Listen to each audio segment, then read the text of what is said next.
In today's video, we'll be learning how to run R, SAS, and Python code all from within the same R script within RStudio. We'll be doing this by using the SASPy Python package, which will allow you to write scripts that combine these three languages in a way that's really seamless and easy to use. If you're familiar with reticulate, you'll find that SASPy allows you to write code in a way that's very similar to how you would work with reticulate. So if R is your preferred programming language, but you'd like to combine more than one language in the same place, SASPy is a great option for doing this.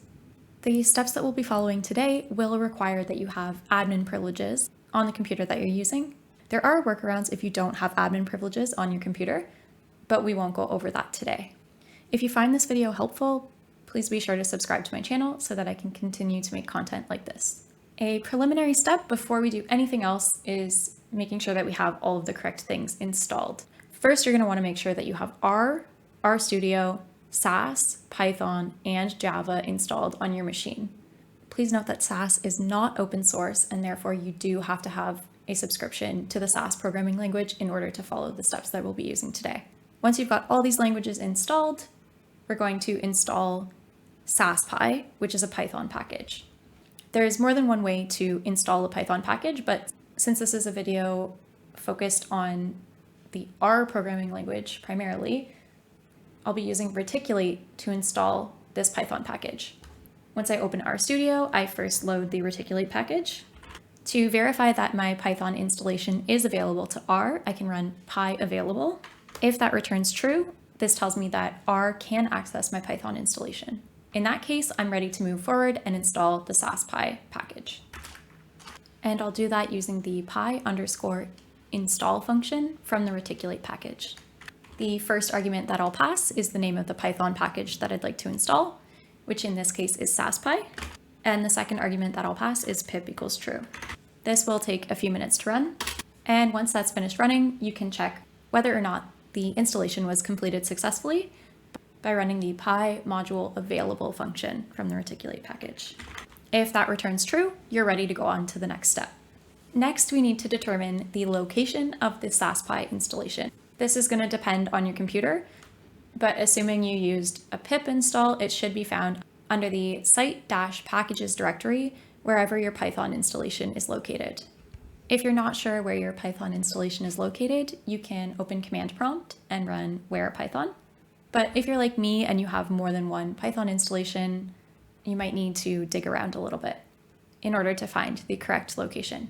For me, the correct location ends up being under a folder that says rticulate, and this is where Python packages that I install using R through the reticulate package end up. Once you've found the correct folder, you want to scroll down until you find the folder for the SASPy package. Inside this folder, you're going to find a file called sascfg.py, and you want to make a copy of this file. Once you've made a copy, rename it sasconfig_personal.py. And once you rename that file, you want to open it up in some kind of text editor. And the first thing that you want to do is switch up which of the sasconfig names lines is commented out. I'm going to uncomment the line that has the larger list of configuration options. To uncomment, I just remove the hashtag, and then I'm going to comment out the sasconfig names line that only has the one option, which says default. So I'll put a hashtag in front of this line. Once you do this, you should have more configuration options available to you. If we scroll down a little bit in this file, we'll find a warning that says none of the paths in these examples are right for your installation. Make sure you change the paths to be correct for your system. And then it also tells us which paths are required to be changed. For this example, the configuration option that we're going to be using isn't going to require IOM host or IOM port. So the only one that I'm going to modify is Java. First, I need to find where Java is installed on my computer. To figure that out, I can open command prompt back up and type where Java. I'm going to copy to my clipboard the part of the string up to, but not including, the java.exe part. Now that that's copied to my clipboard, I'm going to add this as an environment variable on my computer. To do that, I'm going to search for advanced system settings on my computer. Under the Advanced tab, go to Environment Variables.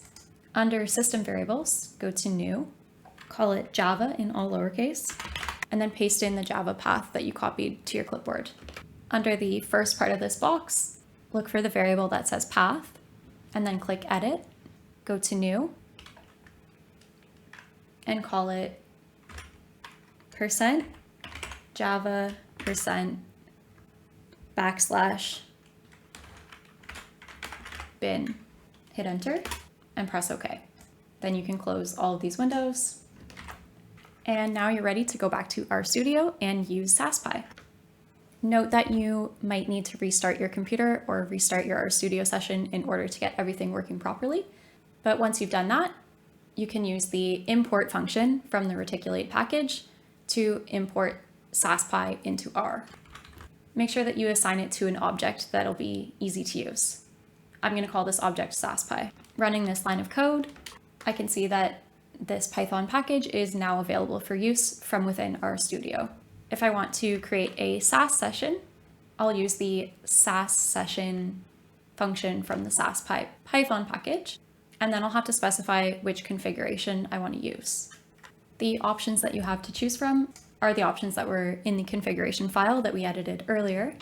And for this example, I'm just going to use the win local configuration because it's the most straightforward, but there are lots of other options available, and the SASPy documentation is fairly good. I'll also need to assign this to an object so that I can call it from within R afterwards. I'm going to call it SAS_ses for SAS session. Assuming everything works properly, you should see a message in the console that tells you that the SAS connection was successfully established. Let's take a look at a quick example of how we can combine all three of these languages in the same script in a way that's very straightforward to do. I'm going to use a dataset from the Palmer Penguins package, which is an R package. Let's take a quick peek at the Penguins data frame from the Palmer Penguins package. It's a dataset that's pretty similar to the Iris dataset. It's got 344 observations about Antarctic penguins, and the variables that I'll be using for this example are going to be species and island. There are 3 different species of penguin observed on 3 different islands. I'm going to take this R data frame and I'm going to make it visible to SASPy. First, I type the name of my session object. Then I use the data frame to SAS function. I specify the R data frame that I'd like to make available to SAS. And then I specify what I'd like the name of that data set to be once it's brought into SAS. I'll call it SAS_penguins. Now I should be able to run SAS code on this R data frame. I'm going to use procfreq, which is a procedure in SAS that creates frequency tables. The code that I want to run is going to be as follows. So I'm going to take the SAS penguins dataset, which is now a SAS dataset. I'll create a frequency table using the species and island variable crossed together. And I want to output the results to a SAS dataset called my_results. And I'll save that in the default SAS library, which is known as the work library. In order to run that code, I'm going to use the submit function, which is provided by the SASPy package. Again, I'm going to start by writing the name of my SAS session object, which was SAS_ses. And then I call the submit function. And I wrap that code in parentheses. If I just run that as is, I'm going to get a big long message in the console. Instead, I'm going to assign this to an object in R, so I won't get any super long messages, just to keep my environment a bit more clean. Now in my SAS connection, there's a SAS dataset, which is called my_results. And if I want to bring those results back into R, it's as easy as using the opposite function of the one that we used before. So SASPy also has a function that's called sasData2DataFrame, and it'll take a SAS dataset and bring it back into R. I'm going to save the results into a variable called penguins_freaks for penguin frequencies. Once I run that, the penguins_freaks dataset is now available for me to use in R. It's just a cross table that gives the count and percentages for each of the levels of the species and island variables from the original penguins dataset. Now let's say I want to run some Python code on this. Maybe I want to drop this % column because I don't actually really need it. I could, of course, do that using R, but that's not really the point of this video. So I'm going to import pandas as PD using the import function from the reticulate package.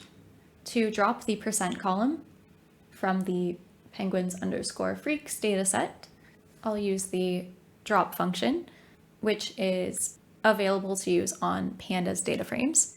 So first I'm going to convert this into a pandas data frame. I can do that by using the data frame function from the pandas package, and then the drop function should be available on that object. The name of the column that I want to drop is %, which is the first argument that I pass.